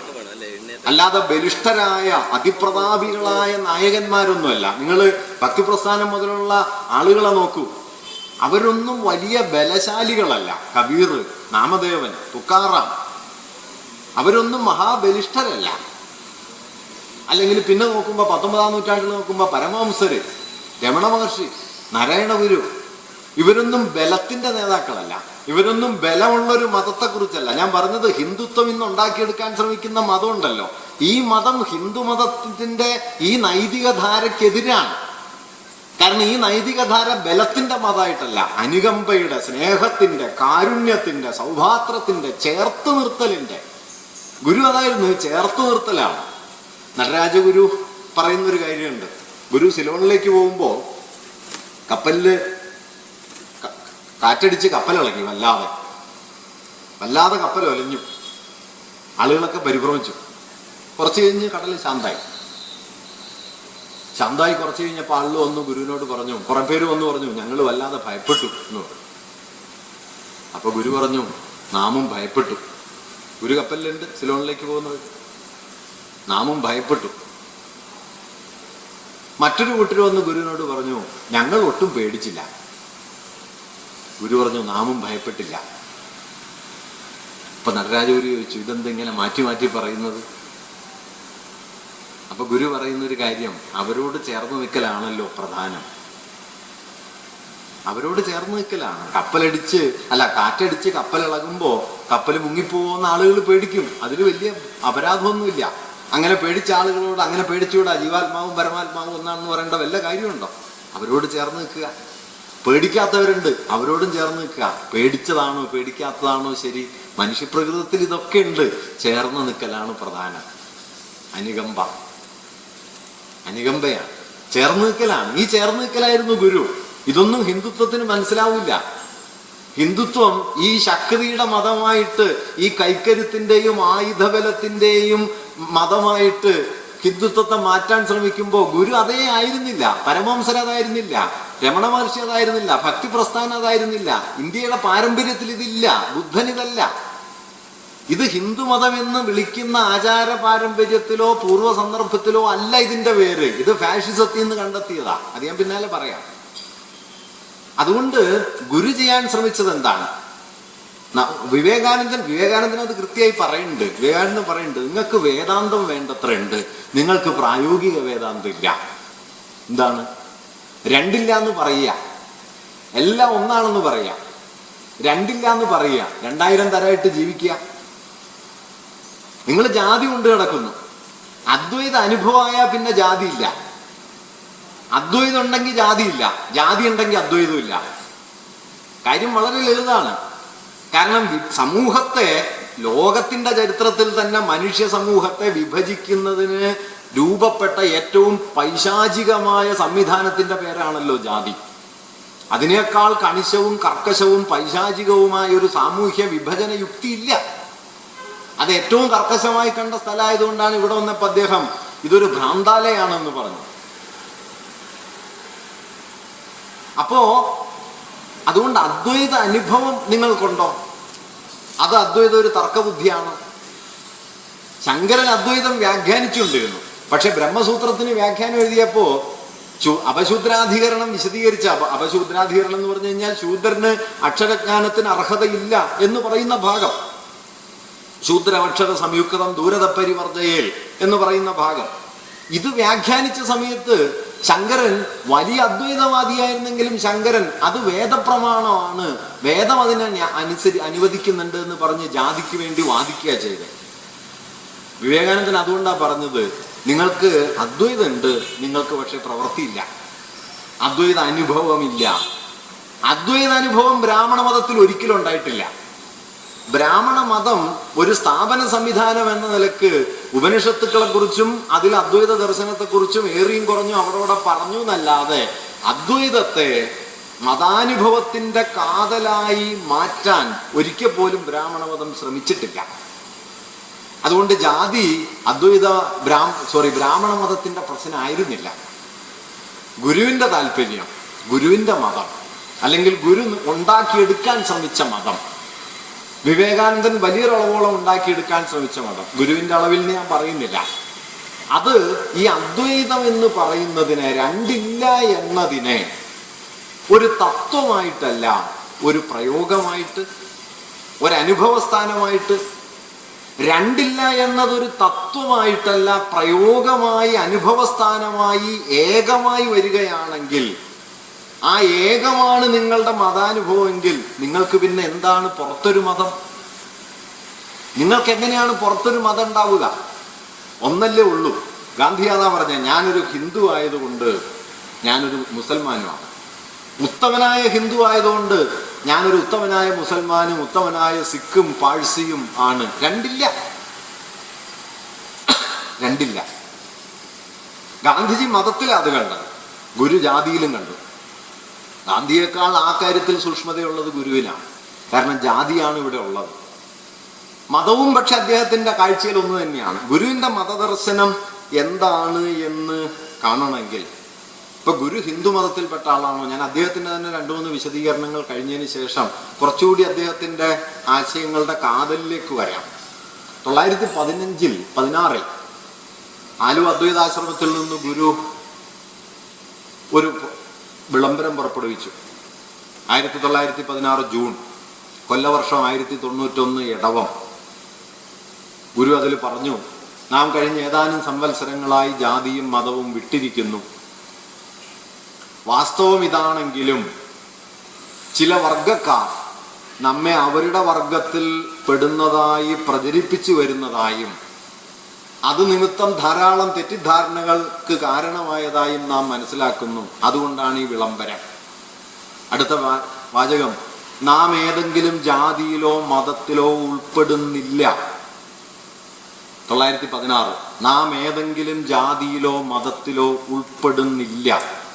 ഗുരു ഖണ്ഡിതമായി പറഞ്ഞ കാര്യമാണ്. പക്ഷെ ഗുരു ഹിന്ദുവാണ്, ഗുരു ഈഴവ സമൂഹമാണ്. ഈഴവൻ എന്ന് പറയേണ്ടതില്ല, മലയാളി എന്ന് പറഞ്ഞാൽ മതി എന്ന് ഗുരു എഴുതിയിട്ടുണ്ട്. SNDP യോഗം ഈഴവർക്ക് മാത്രം പ്രവേശനം നൽകാൻ ശ്രമിച്ചപ്പോൾ അതിനെ നിശിതമായി വിമർശിച്ച് തിരുത്തിച്ചത് ഗുരുവാണ്. മുഴുവൻ ആളുകളെയും ഉൾപ്പെടുത്തണം എന്ന് വ്യവസ്ഥ ഉണ്ടാക്കിയത് ഗുരുവാണ്.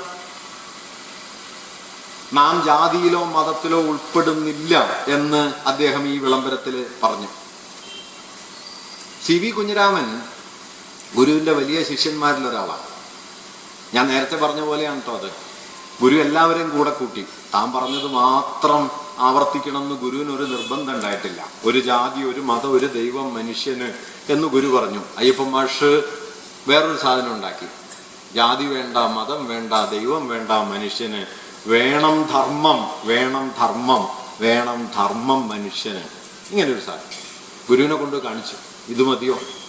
ഇങ്ങനെ ആയാലോ? ഗുരു പറഞ്ഞു അങ്ങനെ ആയാലും മതി. ഗുരു ഒരു തർക്കവും പറഞ്ഞിട്ടില്ല. ഗുരുവിന് ദൈവമുണ്ട്, ഗുരുവിന് മതമുണ്ട്. പക്ഷെ തൻ്റെ അനുയായികൾക്കെല്ലാം ദൈവവും മതം ഉണ്ടാവണമെന്നും ഗുരുവിനൊരു വാശിയില്ല. അയ്യപ്പ മാഷ് ഗുരുവിൻ്റെ കൂടെ ഉണ്ട്. ദൈവമില്ല എന്ന് സ്ഥാപിക്കൽ ജീവിതവ്രതമാക്കിയെടുത്ത MC ജോസഫ്, യുക്തിവാദി MC ജോസഫ് ഗുരുവിൻ്റെ കൂടെ ഉണ്ട്. മതം മാറുകയല്ലാതെ ഒരു നിവൃത്തിയില്ല എന്ന് വാദിച്ചുകൊണ്ടിരുന്ന CV കുഞ്ഞിരാമനും മിതവാദി കൃഷ്ണൻ വക്കീലും ഗുരുവിൻ്റെ കൂടെ ഉണ്ട്. ഗുരു മതം മാറുന്നതിനെതിരാണ്. കാരണം മതം ഒന്നല്ലേ ഉള്ളൂ, പിന്നെ മാറാൻ പറ്റില്ലല്ലോ. ഗുരു മതം മാറുന്നതിനെതിരെ അതുകൊണ്ടാണ്. ഒന്നല്ലേ ഉള്ളൂ മതം. ഗുരുവിനോട് സമ്മതിക്കാനായിട്ട് ഒരു ക്രൈസ്തവ പുരോഹിതൻ വരുന്നുണ്ട്. ദീർഘമായി ഗുരുവിനോട് സംസാരിച്ചു. ക്രിസ്തു മതമാണ് ശരി, ആ മതത്തിൽ പെട്ടാലേ മോക്ഷമുള്ളൂ, ദൈവത്തിലേക്ക് എത്തുള്ളൂ എന്നെല്ലാം വിസ്തരിച്ച് സംസാരിച്ചു. ഗുരു എല്ലാം കേട്ടു. കേട്ട് കഴിഞ്ഞിട്ട് ഗുരു ചോദിച്ചു, താങ്കൾക്ക് എത്ര വയസ്സായി? പറഞ്ഞു, എനിക്ക് 40 വയസ്സായി എന്ന് പറഞ്ഞു. അപ്പൊ ഗുരു പറഞ്ഞു, ഞാൻ താങ്കൾ ജനിക്കുന്നതിന് മുമ്പേ ക്രിസ്തു മതത്തിൽ ചേർന്നല്ലോ, ഞാൻ താങ്കൾ ജനിക്കുന്നതിന് മുമ്പേ ക്രിസ്ത്യാനിയാണല്ലോ, ഇനി എന്തിന് മതം മാറണം? ഇതാണ് ഗുരു. ഏതെങ്കിലും ഒരു മതം, ഇന്നിപ്പോ ഗുരു ഹിന്ദു സന്യാസിയാണെന്നൊക്കെ പറയുമ്പോൾ ഞാനൊരു കാര്യം പറയട്ടെ. അനുകമ്പാദശകം വായിച്ചാൽ ക്രിസ്തുവിനെ കുറിച്ച് മലയാളത്തിലുണ്ടായ ഏറ്റവും മഹനീയമായ വിശേഷണം നാരായണ ഗുരുവിൻ്റെയാണ്. പരമേശ പവിത്ര പുത്രൻ, പരമേശ പവിത്ര പുത്രൻ, കരുണാവാൻ മുത്തു നബി, ഇതൊക്കെ ഗുരു എഴുതിയതാണ്. അത് ഞാൻ പിന്നാലെ പറയാം. ഞാൻ പറഞ്ഞു വന്നത്, ഗുരു എല്ലാവരെയും കൂടെ കൂട്ടി. അയ്യപ്പൻ മാഷ്, CV കുഞ്ഞിരാമൻ, കഷ്ണം വക്കീല്, എല്ലാവരെയും കൂടെ കൂട്ടി. എല്ലാവരും ചേർന്നിട്ട് മനുഷ്യർ കുറെ കൂടി മെച്ചപ്പെട്ടതാവണം, ജീവിതം കുറെ കൂടി നീതിപൂർണ്ണമാകണം. ആ നീതിയിലേക്ക് എത്താൻ നിങ്ങളുടെ വഴി യുക്തിബോധത്തിൻ്റെതാണെങ്കിൽ അങ്ങനെ, നിങ്ങളുടെ വഴി മതബോധത്തിൻ്റെതാണെങ്കിൽ അങ്ങനെ, ബൗദ്ധമെങ്കിൽ അങ്ങനെ, ക്രൈസ്തവമെങ്കിൽ അങ്ങനെ, അതൊന്നും പ്രശ്നമല്ല. അതുകൊണ്ട് ഗുരു എല്ലാവരെയും കൂടെ കൂട്ടി. അങ്ങനെ എല്ലാവരെയും കൂടെ കൂട്ടിയതിന് ശേഷം ഈ CV കുഞ്ഞിരാമനായിട്ടുള്ള ഒരു സംവാദത്തിൽ ഗുരു ചോദിക്കുന്നുണ്ട്.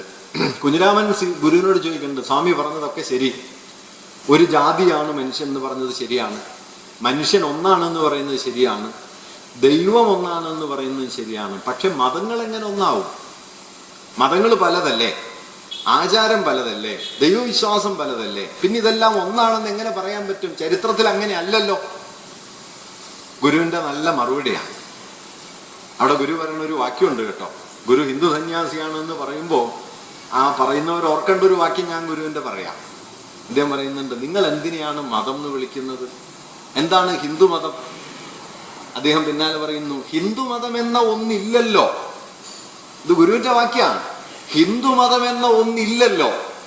എന്നിട്ട് അദ്ദേഹം പറയുന്നത്, നാനാതരം അനുഷ്ഠാനങ്ങളെയും ആചാരക്രമങ്ങളെയും കൂട്ടിച്ചേർത്ത് ഹിന്ദുമതം എന്ന് വിളിക്കുന്നതല്ലേ സാഖ്യമതം, വൈശേഷികം, യോഗം, ന്യായം, മീമാംസ, വേദാന്തം, ശാക്തേയം, ശൈവം, വൈഷ്ണവം, ഇങ്ങനെ പലമാതിരി വിശ്വാസങ്ങളെയും ആചാരങ്ങളെയും കൂട്ടിയിണക്കി ഹിന്ദുമതം എന്ന ഒരൊറ്റ പേരിൽ വിളിക്കാമെങ്കിൽ പല മതങ്ങളെ കൂട്ടിയിണക്കി ഒരേകമതം എന്ന് സങ്കല്പിച്ചാൽ എന്താണ് തകരാറ്?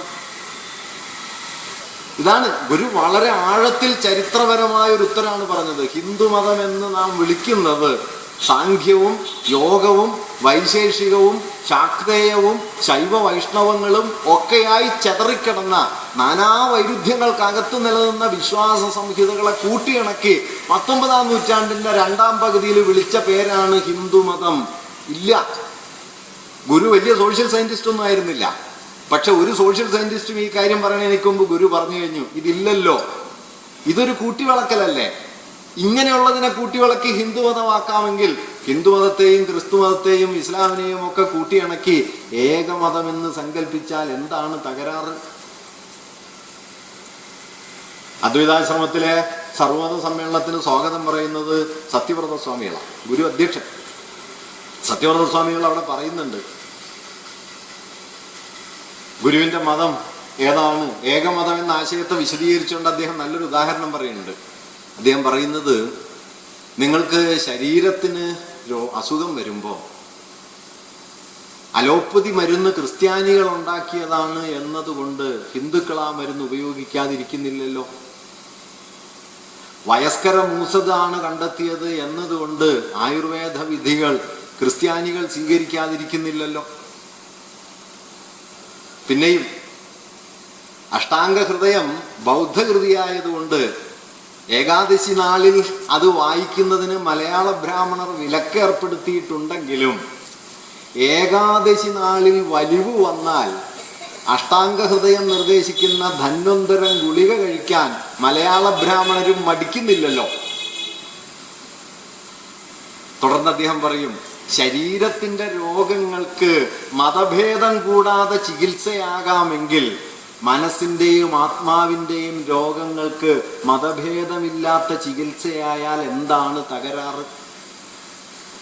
ഇതാണ് ശരീരത്തിന്റെ രോഗങ്ങൾക്ക് മതഭേദമില്ലെങ്കിൽ ആത്മാവിന്റെയും മനസ്സിന്റെയും രോഗങ്ങളെ ചികിത്സിക്കുന്ന മതങ്ങൾക്കും മതഭേദത്തിന്റെ യാതൊരു ആവശ്യമില്ല. ഗുരു അധ്യക്ഷനാണ് സത്യവ്രത സ്വാമികൾ. ഇതാണ് ഗുരു ഉണ്ടാക്കാൻ ശ്രമിച്ച മതം.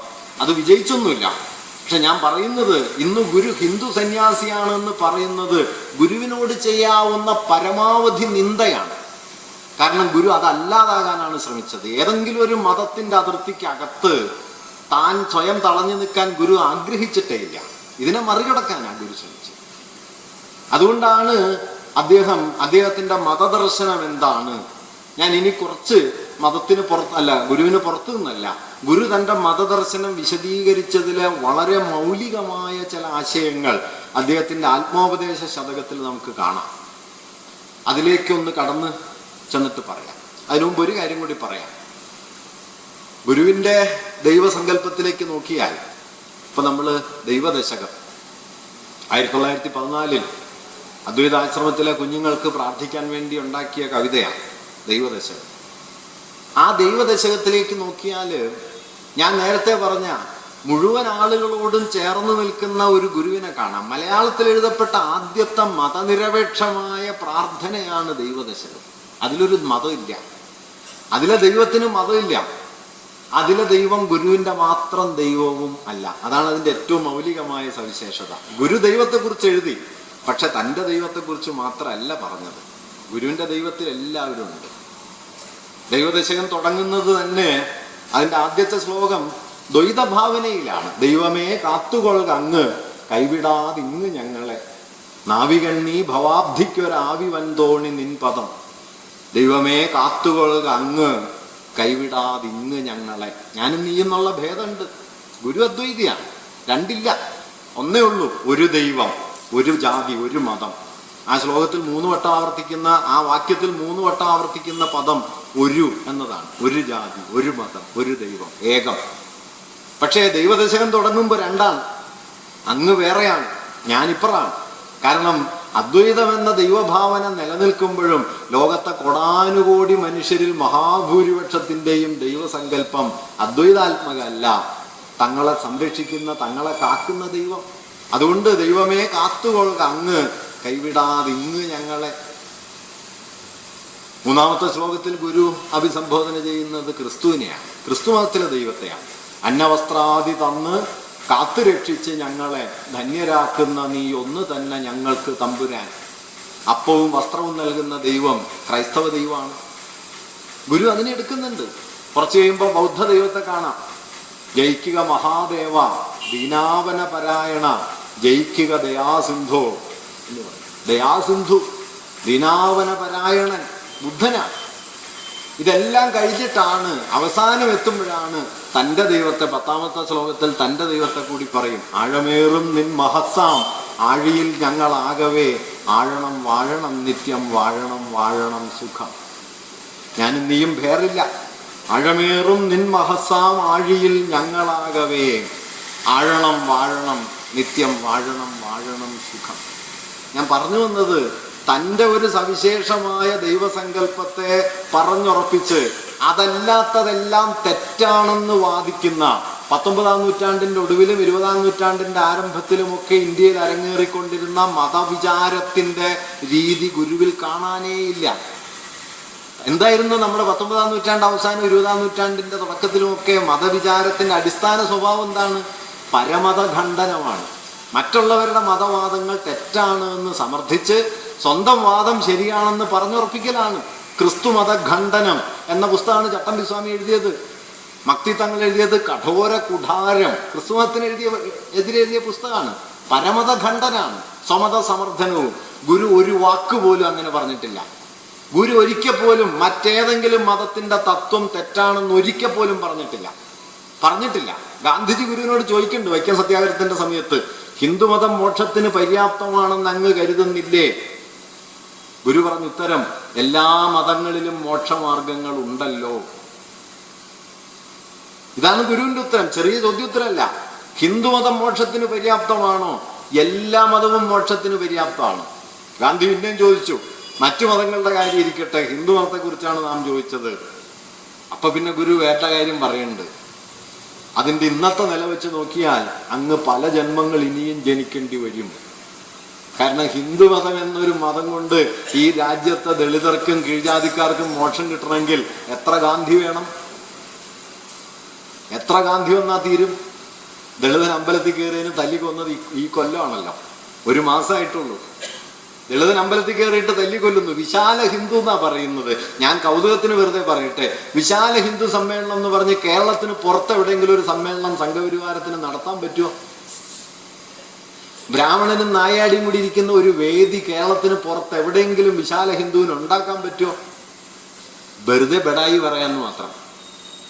വിശാല ഹിന്ദു കേരളത്തിൽ ഉണ്ടായത് എങ്ങനെയാന്ന് വെച്ച് കഴിഞ്ഞാൽ നവോത്ഥാനം ഉണ്ടായി, കമ്മ്യൂണിസ്റ്റ് പാർട്ടി ഉണ്ടായി, കർഷക സമരം ഉണ്ടായി, ജാതിയെ തോപ്പിച്ചു. അങ്ങനെ ഉണ്ടായ സ്ഥലത്തിരുന്നിട്ടാണ് വിശാല ഹിന്ദു എന്ന് പറയുന്നത്. ഉത്തർപ്രദേശിൽ പറയാൻ പറ്റുമോ?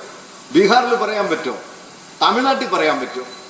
കർണാടകത്തിൽ മടേസ്നാനം എച്ചിലിട്ടിട്ട് എച്ചിലിൽ ഉരുണ്ടാല് കീഴാളതിന് മോക്ഷം കിട്ടുന്ന ഇപ്പോഴും പറഞ്ഞുകൊണ്ടിരിക്കുന്ന, അതിനെതിരെ സമരം ചെയ്താൽ കേസെടുക്കുന്ന, ആളെ അറസ്റ്റ് ചെയ്ത് ജയിലിലടയ്ക്കുന്ന കർണാടകം എന്ത് വിശ്വഹിന്ദു? പറയാവുന്നതിൽ വെച്ച് ഏറ്റവും വലിയ നുണയുടെ പേരാണ് കേട്ടോ ഈ വിശാല ഹിന്ദു എന്നുള്ളത്. അത് വേറൊരു കഥ. അതുകൊണ്ട് ഗുരു ചെയ്യാൻ ശ്രമിച്ച കാര്യം തൻ്റെ മതം ശരിയെന്ന് വാദിക്കലല്ല. അങ്ങനെ ഒരു വാദം ഗുരുവിനില്ല. അതുകൊണ്ടാണ് ഇപ്പോ കേരളത്തിൽ കഴിഞ്ഞ ദിവസങ്ങളിൽ നടന്ന ചർച്ചയിൽ ധാരാളമായിട്ട് ഉന്നയിക്കപ്പെട്ട ഒരു വാദം, ഗുരു ഹിന്ദു സന്യാസിയാണ്. എന്തുകൊണ്ട്? ഗുരു സ്ഥാപിച്ചതൊക്കെ ഹിന്ദു ക്ഷേത്രങ്ങളാണ്, ഹിന്ദു വിഗ്രഹങ്ങളാണ് പ്രതിഷ്ഠിച്ചത്. ശിവനെ, വിഷ്ണുവിനെ ഒക്കെ പ്രതിഷ്ഠിച്ചു. ഞാൻ അതിനെക്കുറിച്ചുകൂടി പറഞ്ഞിട്ട് ഗുരുവിന്റെ ദർശനത്തിലേക്ക് കുറച്ചുകൂടി അടുത്തു വരാം. ഗുരു എന്ത് പ്രതിഷ്ഠയാണ് നടത്തിയത്? പരിപുറത്ത് ശിവനെ പ്രതിഷ്ഠിച്ചു. എന്താണ് ശിവപ്രതിഷ്ഠയുടെ അർത്ഥം? ഗുരു ശിവനെ പ്രതിഷ്ഠിക്കുക വഴി, ഞാൻ നേരത്തെ ഭക്തി പ്രസ്ഥാനം ചെയ്തു എന്ന് പറയുന്ന ഒരു വലിയ കാര്യമാണ് ചെയ്യുന്നത്. കാരണം ദൈവസങ്കല്പത്തിലും വിശ്വാസത്തിലും പ്രതിഷ്ഠയിലുമൊക്കെ ഉണ്ടായിരുന്ന ബ്രാഹ്മണാധികാരപരമായ എല്ലാ പിടിമുറുക്കങ്ങളിൽ നിന്നും ദൈവത്തെ മോചിപ്പിച്ച പണിയാണല്ലോ അരുവിപ്പുറം. ഗുരു വരുന്നു, നെയ്യാറിൽ മുങ്ങി നിവരുന്നു, ഒരു കല്ലെടുക്കുന്നു, പ്രതിഷ്ഠിക്കുന്നു ശിവൻ. എങ്ങനെയാ പ്രതിഷ്ഠിക്കാൻ പറ്റുക? തന്ത്രം വേണമല്ലോ, മുഹൂർത്തം നോക്കണമല്ലോ, വ്യവസ്ഥ വേണമല്ലോ. ഗുരു ഒന്നും ചെയ്തില്ല, വെറുതെ മുങ്ങുന്നു, കല്ലെടുക്കുന്നു.